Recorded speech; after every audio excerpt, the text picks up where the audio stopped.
Awesome, it's 5 o'clock, so we're gonna get started. Hi, I'm Anna Marquise, Civic Engagement Director, and welcome to the third session of Run Wyoming, which is hosted by us, the Equality State Policy Center. We're a nonpartisan, nonprofit organization working to improve the lives of all Wyoming's people through transparent government, fair elections, and thriving communities. Normally, I would talk to you about why the People's Review Live is a great program, which is on the third Thursday of the month, which is today. But we're basically doing a mashup, so today will basically be our third session of Run. This event is still made possible thanks to the generous support of our Leadership Circle members, Marcia Kunstell and Joe Albright, Joanne Sky M. True and Shane True, Mike Shawnzy and Kathy Jenkins, and an anonymous donor. If you'd like to know how to be a Leadership Circle member, please send me an email and we can chat more. And now I will pass it off to ESPC's new Executive Director, Jen Lowe. Thank you, Anna. Good evening, everybody. I am Jen Lowe, Executive Director at ESPC. Thank you all for joining us tonight, you in the audience and the speakers as well. I appreciate you spending your evening with us. I am honored to be hosting this panel of such accomplished women tonight. Each of these women is making a real difference in Wyoming. As elected officials, these women represent the very best the state has to offer. I'm going to do a brief introduction of our panelists tonight. I'm going to start with Crook County Clerk of the District Court, Christina Tina Wood. Tina has served as the elected Crook County Clerk of the District Court since 1995. In her role, she oversees a complex agency that interacts with lawmakers, courts, and members of the public. Tina is a proud fourth-generation Crook County resident. She and her husband raised their 3 sons on a Crook County ranch. In her spare time, Tina likes to garden, quilt, and spend time with her family, especially her 2 granddaughters.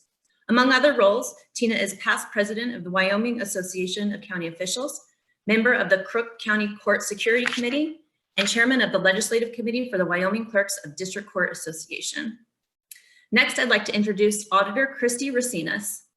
Kristi was elected in November 2018 as Wyoming's 21st state auditor. The state auditor serves as the state's chief accountant and payroll officer, and also is a member of the State Loan and Investment Board, the Board of Land Commissioners, and the State Building Commission. She has served as the State Employee Compensation Commission, the Government Efficiency Commission, and currently serves on the Board of Goodwill of Wyoming. Next, I'd like to introduce Natrona County Commissioner Brooke Hoffman. Brooke is the CEO of Visit Casper and a member of the Natrona County Commission. Her favorite part about wearing both hats is working with partners and community members to find creative solutions for impossible problems. Brooke, a longtime lover of the Cowboy State, Brooke officially became a Poke after earning her master's degree from the University of Wyoming in 2007. When she's not at work, you can find her out for a run, reading, or planning her next adventure. Next, I'd like to introduce Jackson Mayor Hailey Morton Levinson. Hailey grew up in Jackson and graduated from Jackson Hole High School in 2004. After graduating from Georgetown University in 2008, she returned home and was first elected to the Jackson Town Council in 2012. As a working mom of 3, she currently runs her family's bed and breakfast and serves as mayor of Jackson. And finally, I would like to introduce Crook County Clerk Linda Fritz. Linda grew up in Iowa and moved to Wyoming in 1985 after graduation. She obtained her associate's degree from Sheridan College in criminal justice and started working for Crook County in March of 1992. In May of '98, she was hired as the deputy county clerk, where she worked for 17 years. When her predecessor chose to retire, Linda ran for her first term of office in 14 and again in 18. She's an avid reader of Wyoming statutes and is intrigued by legislation and the law. As a public servant, she is entrusted with the people's tax money to diligently perform her duties faithfully and with integrity. In May of '22, she will have spent 30 years with Crook County, and she intends to retire at the end of her term in 2022. Sure, that will be a huge loss for Crook County, but hopefully there's something fun planned in your future. So I'm going to pose this first question to each of the panelists tonight, and I'm going to go ahead and start with you, Linda. What inspired you to run? I would just say that just the love of the job to begin with, and working here for so many years, that as soon as my boss decided she wanted to retire, there was no question that this would be the position that I would run for.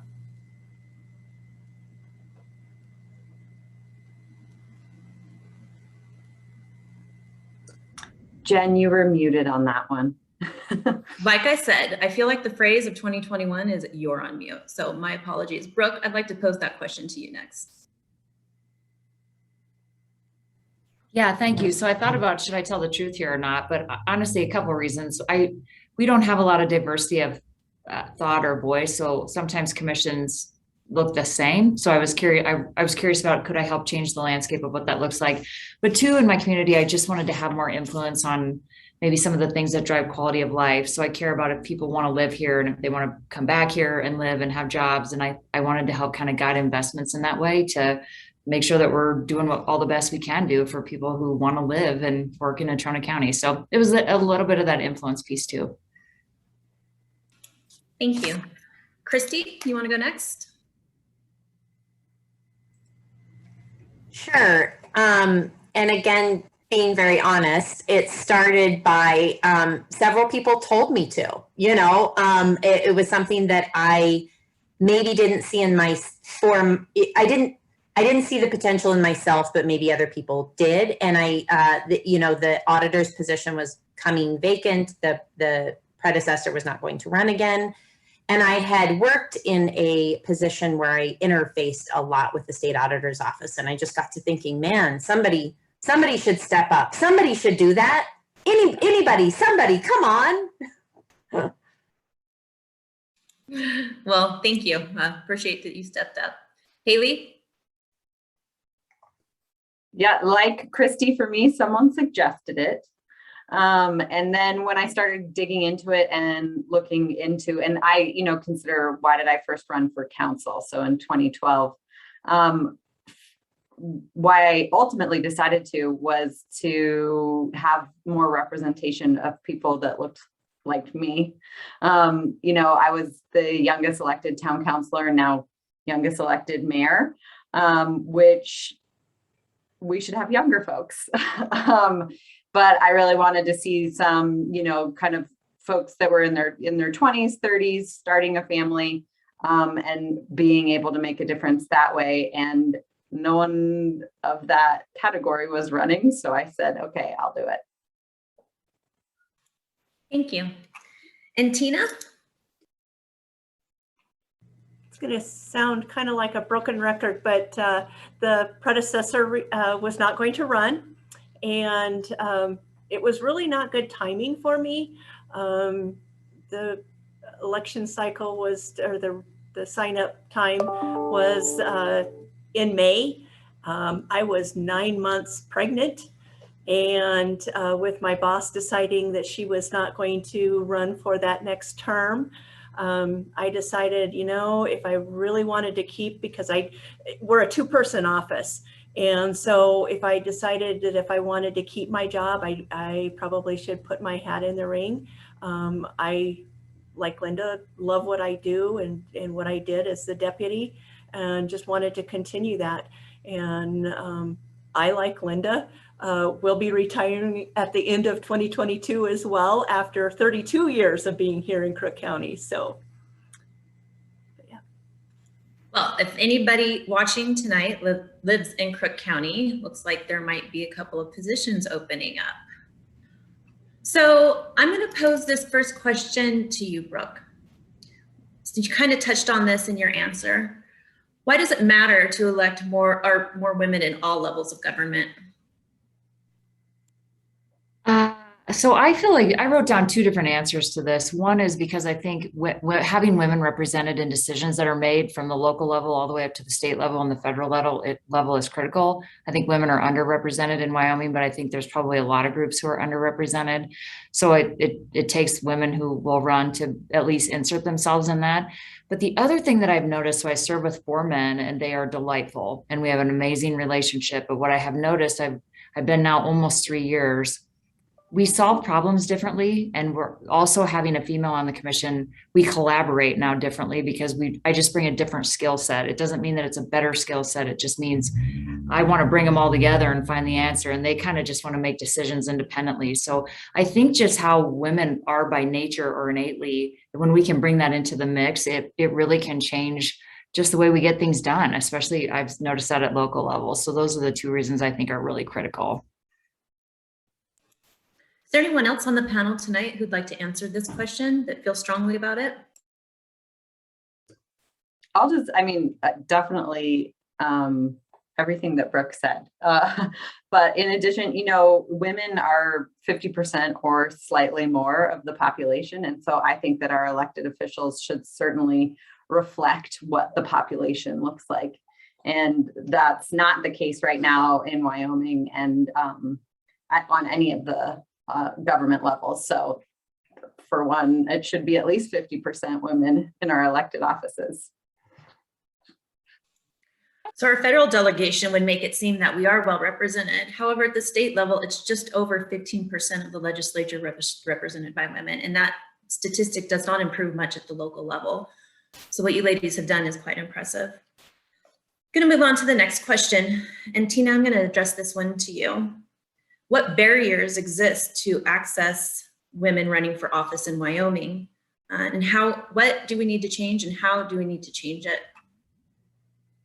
I think it kind of goes with what Brooke said, the perspective and the interaction between the men and the women, and bringing that perspective and being respected and listened to, and showing that women have what it takes to bring their ideas and their leadership to the board and to the plate, and work well with others, regardless of whether it's men, women, Republican, Democrat, and just making sure that those barriers are broken down that way. I'd like to continue on this question. Christie, thinking specifically about the state legislature, are there barriers that exist for women participating in that process? Oh gosh. I mean, on paper, and I've thought about this a lot, and I'll try not to meander too much. On paper, there's no barriers, right? There's nothing that says they can't and they won't and they shouldn't. There's nothing that says that. I think there's still a lot of societal barriers and just traditions that sort of manifest in women not running for the legislature. I think a lot of that has to do with the structure of the legislature, where you are down in Cheyenne for 2 months out of the year.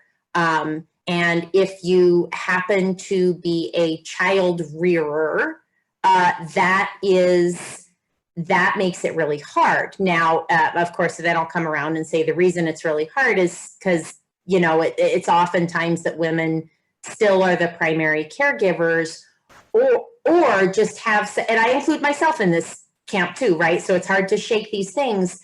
We may not be willing to leave kids, for 2 months in the winter and not be able to see them, even if there are care options. So unless the structure of the legislature changes substantially, where, and I mean, I could think of a variety of things that might work, but so see, here I am rambling. 2 things. The structure of the legislature makes it hard, where it's all in one chunk, all at once. And if you live, for example, Mayor Morton Levinson, like the folks from Jackson don't get to drive home on the weekend. So you're in Cheyenne for 2 months straight. So there's that structure that makes it very challenging. I understand why it exists. I understand the values, but that's one cost. And then also we as women have to be okay with leaving the home fires and coming to the legislature too. And I that may not be a popular thing to say, but I think there might be some truth to that. I think that was very insightful. So thank you so much for that answer. Is there anyone else that would like to jump in and take a shot at this question? Yeah, go ahead. One thing that I had thought about with that question is that I don't know that there are necessarily barriers. I think that women elected positions tend to be clerical. That's the way they view us, as in clerical positions.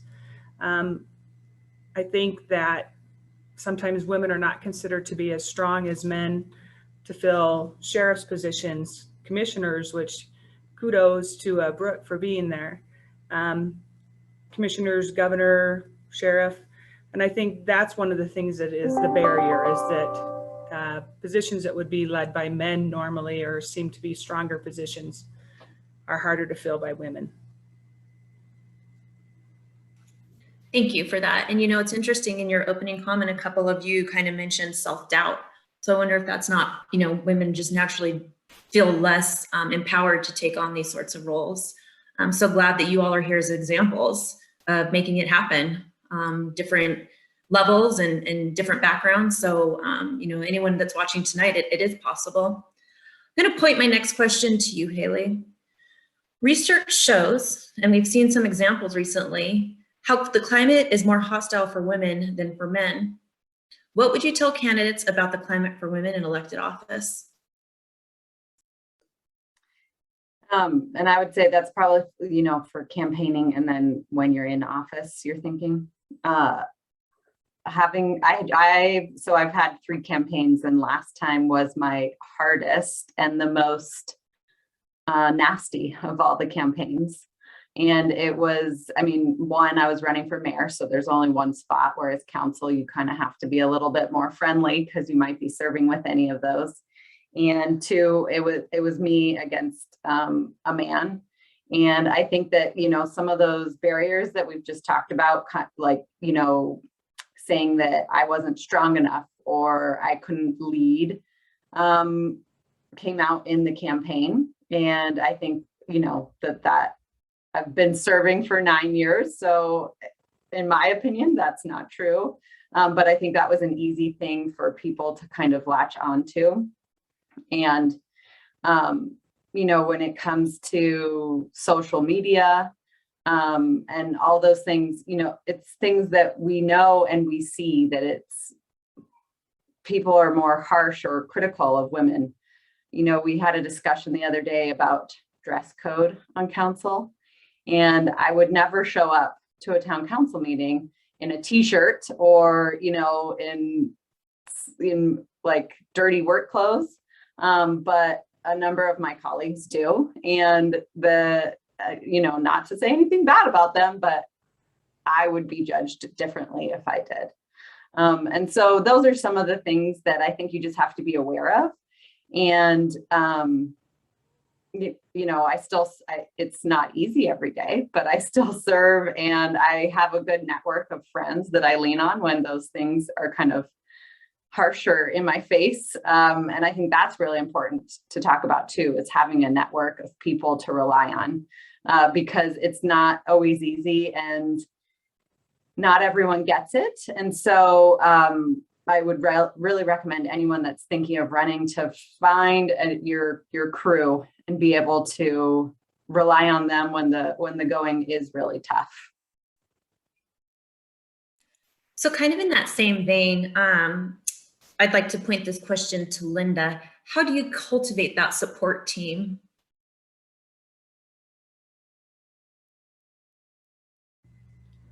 Not really sure. That was one of them that I didn't really have a good answer to. The support team for me is the other female elected officials within the courthouse, Tina and Teresa. So we work well as a team together, and I think that's how we cultivate it. Because I didn't have a good answer for that one, the one thing that I wanted to go back on, if you don't mind, on your other question, was that, and then I'm just going to call out the elephant in the room. The email that was sent to Tara Nethercott would not have been sent to a man. And I think that's completely unacceptable. And I probably shouldn't even say it on this thing, but women should not be disrespected that way, because a male would not have been. So, sorry, no good answer to the other question though. No need to apologize. I think you're absolutely right. And I would like to, Brooke, do you have something to add? So I agree with you. So I guess if you're going down in flames for saying that, I'll go with you, because I agree on Senator Nethercott. But what I wanted to say is, and I know, Hailey, you had a really tough campaign this go around, and that was really hard to watch, but you handled that with a lot of grace. What I will say is I felt my campaigns were pretty easy, but now being in office, I am bullied far more by men, and specifically on social media. So when we talk about your tribe or your people, what I've had to do at all costs is figure out ways to protect my confidence. So you don't see me trolling Facebook. I don't have access to when they post things that I'm not qualified for the job or whatever it is that they're going to post. So having a line of defense or somebody that can really help run that stuff for you is critical if it is negative, because that's the last thing you want is somebody who's either running or somebody who's in office. So I can't let that impact the job I was elected to do. So I really have tried to just put a barrier between it. I know it's happening, but I don't need to like swim in it every day. So I just wanted to share that, but I have not yet been bullied by another woman. So we'll see. Anything is possible. Well, you know, it's always great when women support women. We should be fixing each other's crowns. Does anybody else want to add to this before we move on to the next question?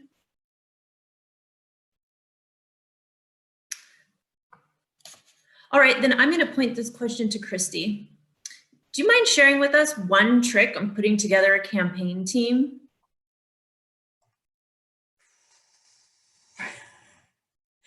I think, oh gosh. So when I did mine from scratch, I knew nothing about politics. So I was really sort of just jumped in and scrambled. But I think call in every favor you're owed and a whole bunch you're not owed. And you'll really be surprised at some of the people that are willing to help you out. You might be surprised at some of the people that say, no, sorry, I'm not just, but I would say just cast your net really far and wide, because a lot of people that you may know very tangentially will be willing to pitch in that you would have never thought to ask. I'd really like to stay on this question. I think this is important. I think probably for a lot of folks, just thinking about a campaign is a little bit overwhelming. Is there anyone else that would like to maybe jump in with some of their experiences of running a campaign, what worked, what didn't work? And I'll actually add one more thing real quick. I think everyone thinks to rely on like political people, right? People that are in the realm of politics already, and like they're the only ones that can spread the good word. But I think reaching out to any groups or clubs or communities that you're a part of really spreads out non-traditional forms. And so, for example, I'm a CPA, so I would try to like access that network, and CPAs are not political. I had a few friends who registered to vote for me, and they should be embarrassed for their age and for not having been registered to vote. So really reaching out to those atypical populations that you might know that can spread the word for you. That's great information. Thank you. Would like to continue on this, really. I mean, you all have ran a campaign, and I feel like that's a big question for the folks watching this is, how do you run a successful campaign? Maybe Linda, do you want to jump in on this one? I guess I've only run 2, but I would have to say that when you give your speeches at town hall meetings, forums, you have to tell them what you plan on doing. Don't necessarily tell them what they want to hear. You need to tell them what your plans are, what you're going to do. I think being fair and honest with the people and letting them know exactly how you're going to handle that office, and not necessarily make it a political speech. I mean, I'm pretty straightforward, so what you see is what you get. So I just wanted them to know how I'm going to do the job, not necessarily how well I'm going to be a politician. I don't really consider myself that. I consider myself a public servant. We did have a question from the audience. Did all of you have a campaign manager? Raise your hand if you did have a campaign manager or have had a campaign manager. Okay, so a couple of sort ofs, but looks like it's not something that's absolutely necessary to run a successful campaign. So that's good information to know as well. Brooke or Hailey, would either of you like to chime in? I mean, you're on commissions and town council / mayor. Those are local races traditionally held by men. What made your campaign successful? Sorry, I called on both of you. Either one of you jump in. Looks like Hailey. I'll jump Go in. ahead. Yeah, when I first ran, I had no idea what I was getting into. And so I think that was kind of a good thing for me.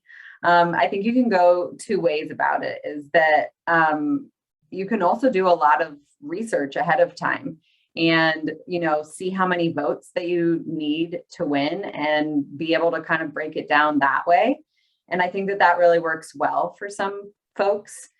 The cool thing about Wyoming is that most of our towns, even the big ones, are still pretty small. So you can really look at the numbers and make it doable. As I said, went the other route. I didn't do any of that research before deciding to run. And in my subsequent elections, obviously I've known a little bit more, but for me, what it really came down to for being successful was my door-to-door campaigning and getting out in front of a lot of those groups, kind of like what Christie is saying too, in the sense of like not necessarily political groups, but just any sort of groups in your town, and relying on that word of mouth. And so I think that, yeah, you can, again, be as researched or as prepared as you want to be. But I say that, and I don't want people to have that be another barrier. I think oftentimes women feel like I'm not ready, I'm not prepared enough. But you should just go for it, because a lot of us ran without being prepared at all. So, Brooke, I'd love to hear your thoughts on this as well. So I did use a campaign manager that probably helped set up the infrastructure, but when it actually came to execution, and I actually feel different than Christie does, but I didn't run a statewide campaign either. So for the actual team, I needed them to be all in, and I needed it to be small. Like everybody had a role, and I knew who was on deck for signs, who was on deck for digital, social, all of it. But so to me, it was this big. We cast a really broad net for fundraising, and maybe we can get into that. But one of the interesting things. So what made my campaign successful is totally different than Mayor in Jackson. One of the things that we did was use social media and did 2 Question Tuesday. So I would answer questions on social media, and, we said, oh, people submitted. Half the time I had to make up a question because no one submitted, right? Like no one cared.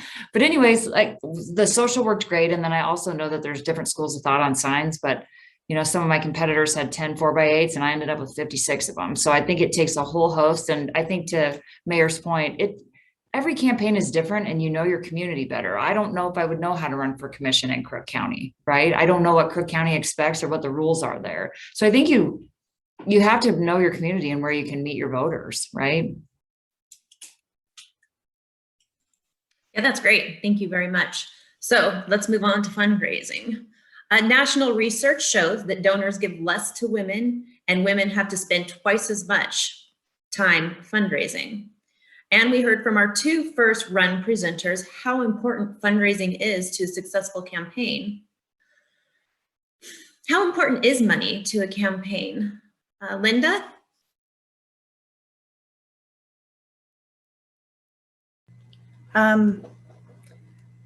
When you're running unopposed up in Crook County, it hasn't been very expensive for me, but Tina's ran quite a few more times. Maybe she can answer that better than I could.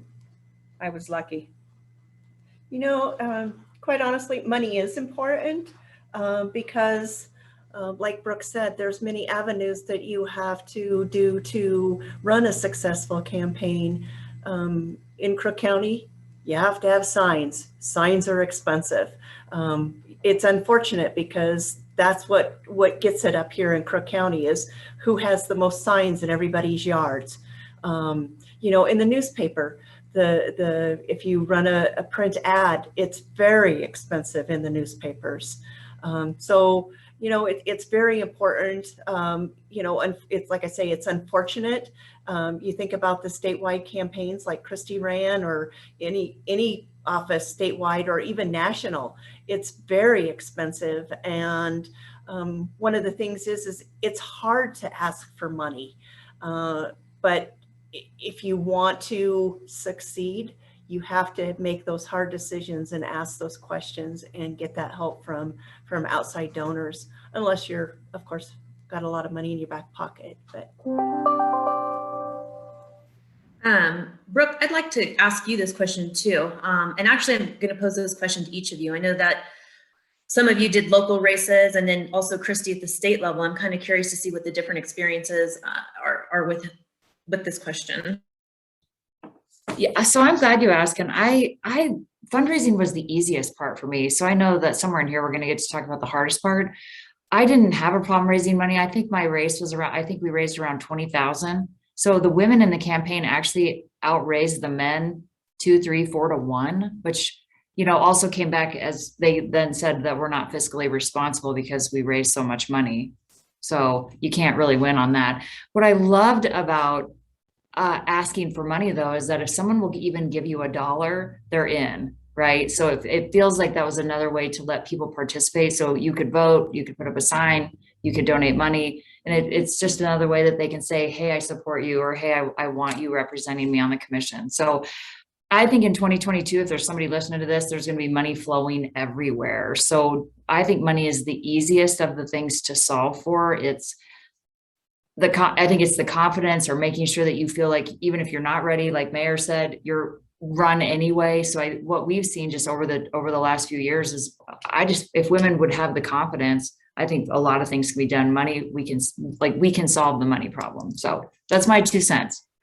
Well, before you jump off, I know that you mentioned you use social media pretty well in your campaign. Was that also a tool that you were able to use with fundraising? We did ask for money on our Facebook page, but our website also took digital, or so you could donate online, which made things really easy. And I would say probably over half came in that way, but a big success for us was just a standard, same old, old school letter campaign. So it was to people that I knew really well that said, hey, if it's $5, if it's $50, whatever it looks like. And that really kind of pushed us over the top. Thanks. Hailey, same question for you. And I would also be curious if everybody's willing to share what they do spend. I know that's a question a lot, is what does it take to run for commission? What does it take to run for state legislature? And Christie, I don't know if you'd be willing to share, but I know yours is the most expensive on this call. So that'd be curious too, Jen, if we could address that. Yeah, well, I'll address that. For each of my campaigns, I raised, it's gone up a little bit, but anywhere between 10 and 15,000. And I remember that was one of the things that made me almost not want to run, was how am I going to raise $10,000, not just from like family members. But it ended up, like Brooke said, kind of being a lot easier than I expected. I think too, a good way to wield your network is let them do the talking for you. If it's not something that's you're super comfortable with, find those folks that are super passionate about you and have them go out to their networks and get, everyone to chip in 20, 50, $100 or whatever. And it starts adding up. Like Brooke also said, it's been an interesting time in Jackson, at least. Our, paper always reports on who's raised the most and how much per vote that is, which I always thought was like a stupid way of looking at it. I raised the most in my first 2 town council campaigns. And then I was outraised probably like 2 or 3 to 1 in this last mayoral campaign. And that actually worked to my advantage. Because it was, kind of like big donations were going to the other person. And it was, I think money is becoming a very interesting topic in campaigning and in local campaigns where it hasn't been before. You could all look at me and be like, oh, you're in Teton County. So it's a different world over there with, some of the funds. But I do think it's unfortunate that some of the campaigns have to raise so much money when it really, it should, especially on the local level, like you should be raising enough to do the signs and some of the newspaper ads, but the like full page ads every day of the campaign or something. I don't know. I feel like that's excessive. So that was kind of a ramble. I thought it made great sense. And Kristi, you being the sort of statewide office, we'd like to hear from you too, if you're willing to share how much you spent and also sort of some of your experiences with fundraising. I can out ramble Hailey any day of the week, I'm quite sure. So I had just transparency, like I had no understanding about money and politics before running. I had never given to a campaign. My parents had never given to a campaign. Politics was like dirty. We didn't do that kind of thing. And so I didn't have any understanding of what things cost. Money is massively important on a statewide campaign, but with one sort of major caveat, I think it's more important that money-wise, you are sort of equally matched with your competitors. So I had a very inexpensive state campaign, and I think came out at like 90 to 95,000, which is peanuts compared to a lot. Don't get me wrong, it's a lot of money, but very small amount compared to some races. But my opponent and I were, neither of us were millionaires. If someone is outspending you maybe by 2 or 3 times, you can outwork that and you can out charisma that. If someone is outspending you by 10 times, you can't, like, it's that becomes a very, very difficult thing to overcome, because Wyoming is a small state with not that many people, but you can't knock on everybody's door. You cannot be a friend of everyone. And so you have to let your signs speak to you. You have to let mailers speak to you. So I think the important thing with whatever amount of money you have to gauge and be very efficient. Like very early on, I knew I couldn't touch TV. TV is too expensive, couldn't do it. It's too expensive to produce the commercials. I knew that was out of my reach. I also didn't do radio. I did a very limited ad campaign through the press, through newspapers. And I did one state mailer, so I had to budget and manage those limited funds. I would say when I ran, there was 5 positions up, millions and millions were spent on the governor's race. You all know the mailers that you get. They're about $35,000 to $50,000 for each one to send them out statewide to each Republican household. And then, my race was fairly low dollar comparatively. There was one race that didn't have an opponent, so that would have almost none. So it can be all over the board. I thought I had one more thought, but I've lost it. So. Well, I kind of want to follow up with another question, Kristi. And I'm not sure if you can answer this, but do you feel like there was one tool that you used in your fundraising bucket or in your campaigning bucket that was better well received, that earned you more votes? You mean as far as like dollars spent for efficiency? Yeah, what was the best bang for the buck? Gosh. And I remember, so let me back up and say what I thought I was going to say. At least on a statewide race, one of the real struggles with fundraising is there's a lot of people that are not willing to give money until after the primaries. And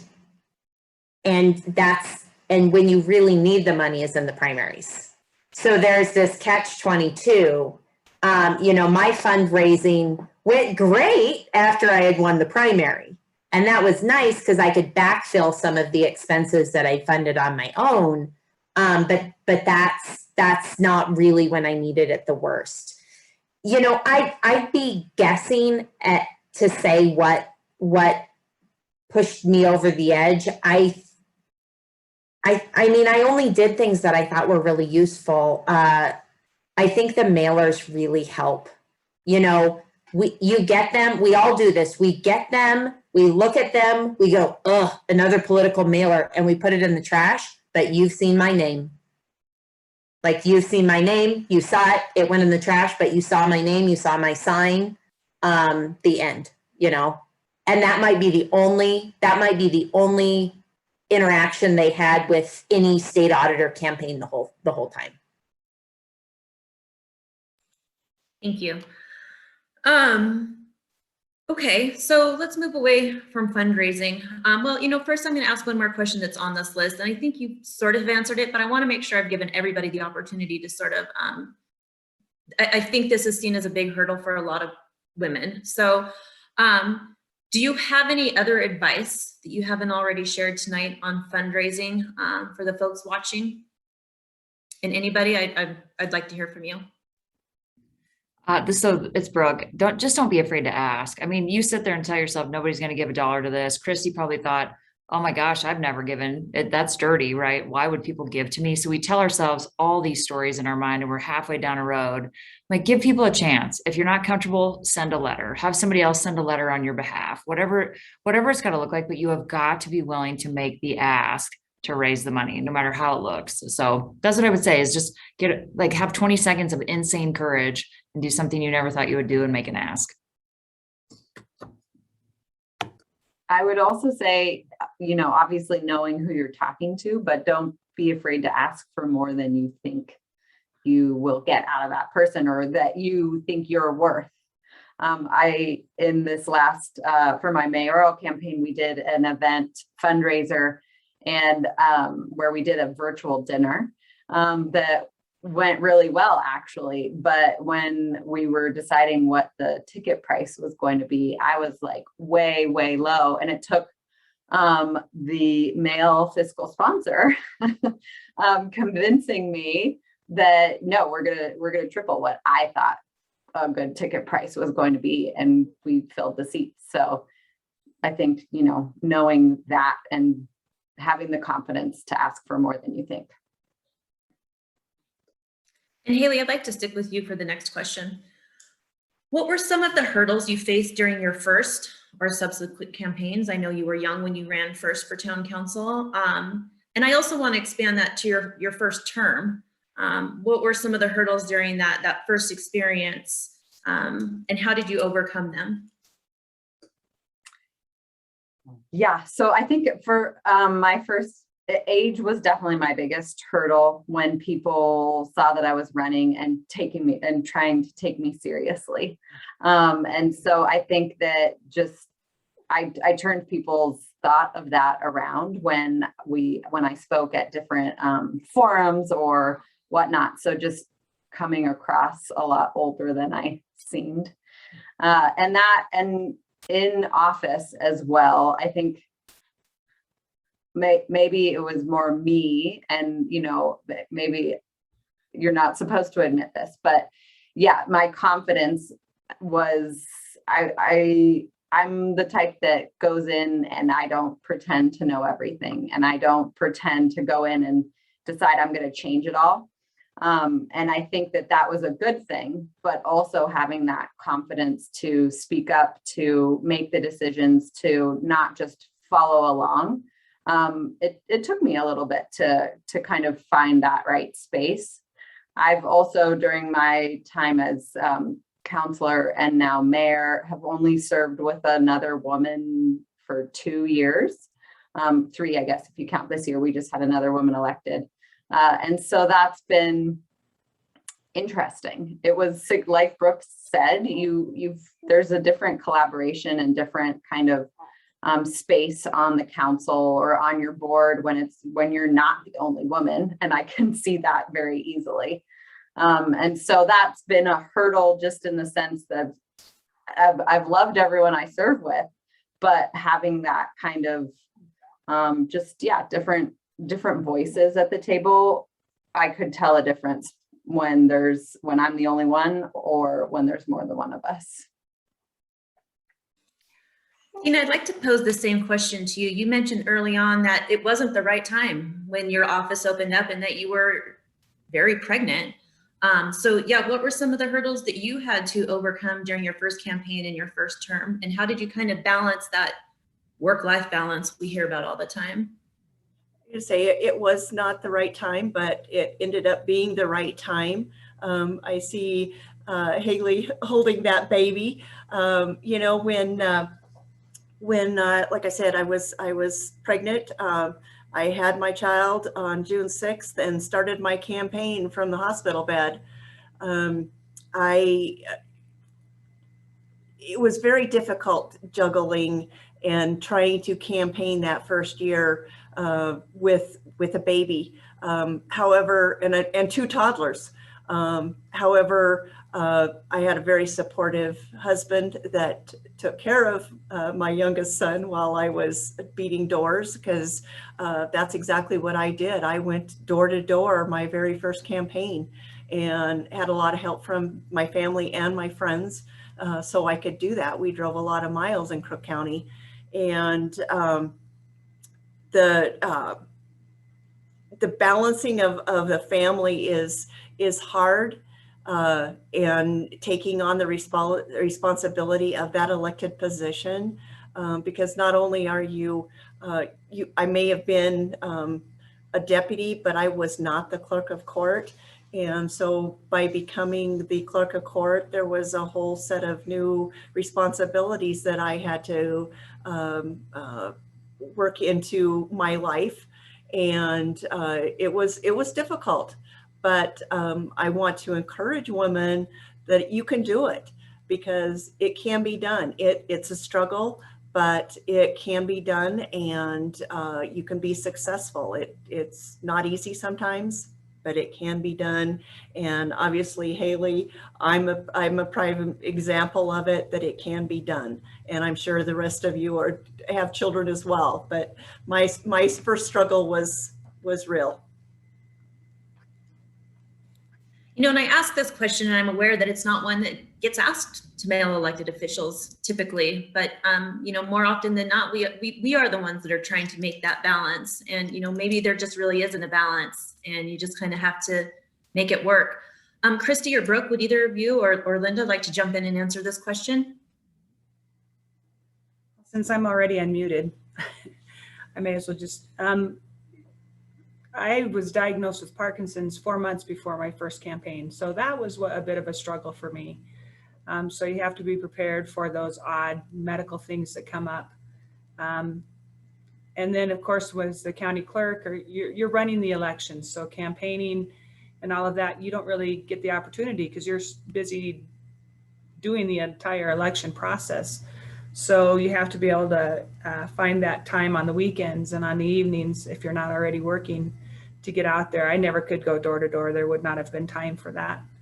But if people have medical issues, they need to think about them. And this type of job is really stressful on Parkinson's, but it doesn't mean you can't do it. So that's one thing I would encourage people to get out there, even if they're not sure that they physically can handle it. Thank you. That is very insightful. And, you know, I'd never really thought about the clerk having to run the election and also run an election. So I think that's some insight for folks to think about. We're getting close to the lightning time, but Brooke or Christie, is there any sort of hurdles that you overcame in your election or in your first term that you'd like to share? I think the ones that we've talked about so far have been pretty insightful. I'll jump in. You know, I think there's so many hurdles in the darn campaign to count, right? But every day is a hurdle. When I took office, the auditor was being sued. So I walked in on day one and was under a lawsuit, and so that was you know, I've kind of blacked it out, right? But I bring that up for not turning over public records. So we really had to hit the ground running and not take a breather and look around. I mean, we had to get right to work to get that lawsuit resolved and dismissed, which we did. And then I feel, and Brooke may be in a similar situation, I feel like I sort of got started on my learning curve and then COVID. So I would say like, you know, that was a pretty substantial thing just in the second year. And Brooke, I would like to give you the opportunity to answer this question before we move on. So I'll just make mine quick, and I'm probably going to go off base here, but so I was appointed the first time and then had to run. And then somewhere in there, we were selling a hospital. COVID hit. I mean, and I still have a full-time job. So this isn't a woe is me, but really I'm like, and I remember when we were getting ready to do the deal with Banner Health, and I'm sitting there thinking, am I even qualified to sell a hospital? This is like 260 some million odd freaking dollars. Like, what am I the one doing at the table? Right. And then I thought, well, if it's not, I mean, thank God it's you, Brooke. Like, thank God it's you and not someone else. So like, you have to reconcile all that stuff in your mind anyway. But yeah, I think to Christie's point, like you have a whole life and all these other things that are going on, and you're still doing the job. And, you know, then you've got external factors that you have to deal with. So I think really being flexible or just giving yourself some grace is super important. Thank you. So I'm going to get ready to ask you the lightning question. We did have a participant chime in that having confidence is key for the entire discussion. And I think that's absolutely right. I think that each one of you in your own way kind of expressed some sort of doubt at some point that you weren't ready. It wasn't the right time. There was too much going on, but you did it. So I think that, you know, somewhere you found that confidence. And so kudos to you. So I'm going to go ahead and ask this last question to each of you, and I'll call you by name, and we'll start with Linda and Tina, since you have one camera together. If you could impart one thing to women running for office, what would it be? Or considering a run for office? I'm going to say what I had written down is women are perceived to be the stay-at-home type. I'm proof that even though timing may not be right, you could balance family and a full-time job outside the home. It's challenging, but it's doable. And I agree, you have to believe in yourself. And there may be times that the road gets rough. Just have that support behind you, rely on your friends and your family, and you can do it. You know, with Wyoming being the equality state, being the first to give the women the right to vote, you know, we have a legacy that we can lean on that gives us and empowers us to be a strong voice for not only our county, but our state. I'm kind of a bulldog, so I guess I would say, remember that you're smart, you're strong. You don't have to back down to anybody. You can handle it on your own. You can answer the questions, you can do the job, make sure you educate yourself on the job so that you, I've lost my train of thought, but learn the laws, learn what you need to do with the job that you want to run for. And don't ever back down to anybody on that when you know that you're right. Go ahead and stand your ground, and you're strong as a female and you're smart. Thank you, ladies. Hailey? I would say just go for it. You may never feel ready enough, but if it's something that you're interested in and want to do, we need your voice, and your voice is important. And think of all the people. You can't be what you don't see. That's one of my favorite things.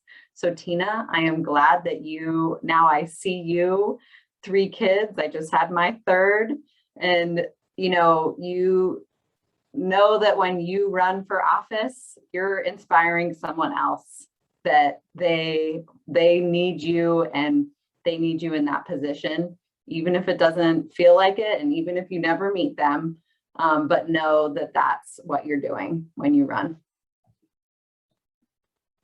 Thank you, and thanks for showing your cute little baby. Brooke, how about you? Jen, this is really hard because I want to give 5 reasons, right? I have 5. And Linda, the whole time I'm like wanting to do this and cheer for you. You're like, you are strong, you are courageous. Like, I think that's what women really need to hear. So I'll try to narrow mine down quickly to 2. So I don't know about any of you, but I feel most alive in my life when I am scaring myself to death. And these things are super scary, but I always try to think about context and think, when I'm 80, am I going to look back and I really wish I would have done that? Or am I gonna look back and say, I'm so freaking glad I did. So I think if we can get like out of the immediate, oh God, oh God, oh God, and remember, like, there's a whole lifetime in this, and be alive and do it. But I think the other thing, and this is, there are days that there's no joke, I want to walk out of there and think, I'm not doing this. I don't want to be on the commission anymore. And then I think about all the women who are coming behind us, and what it is our job to help clear the path for them to come up and continue to have better experiences even than we're having today. And I mean that so sincerely. So I'm like, I guess I'm willing to get beat on a little bit, because I know the gals coming up behind me deserve an opportunity to represent this Natrona County or this state, or, women's interests in general. So I'm very passionate about that. And I would love to see more women run. We absolutely need your voice at the table. Could not agree more. More women need to represent this state, and there are some amazing women out there. So Christie, I'm going to let you answer this question last. And I'm going to parrot Hailey a little bit. Just do it. Just figure out something and do it. Just move the ball down the field.